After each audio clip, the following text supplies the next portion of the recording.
یا میرے مالک، اس دنیا میں کتنے ہی لوگ بھوکے سو جاتے ہیں، تو ان کے لیے اپنے رزق کے دروازے کھول دے، ان کی مدد فرما میرے مالک، ان کی مدد فرما۔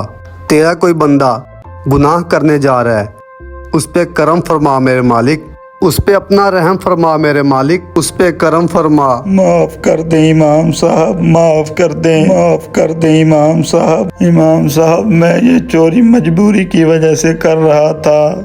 2 دن سے میرے گھر کھانا نہیں پکا، 2 دن سے امام صاحب۔ فکر نہ کرو میرا بیٹا، فکر نہ کرو۔ کوئی اللہ کا بندہ مجھے کچھ رقم دے کے گیا تھا، اور وہ یہ کہہ کے گیا تھا یہ رقم کسی مجبور اور لاچار کو دے دینا۔ مجھے لگ رہا ہے تم مجبور بھی ہو اور لاچار بھی ہو، اس پہ تمہارا حق ہے۔ لیکن امام صاحب، میں تو یہاں چوری کے ارادے سے آیا تھا۔ وہ بیٹا وسیلے خود بناتا ہے، یہ بھی تمہارے لیے شاید اللہ تعالیٰ نے وسیلہ ہی بنایا ہو۔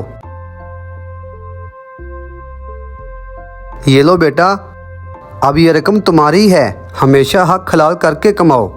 اب یہ تمہارے اختیار میں ہے، سیدھے رستے پہ جاؤ یا الٹے رستے پہ۔ امام صاحب مجھے معاف کر دیں، میں آئندہ ایسا کام نہیں کروں گا۔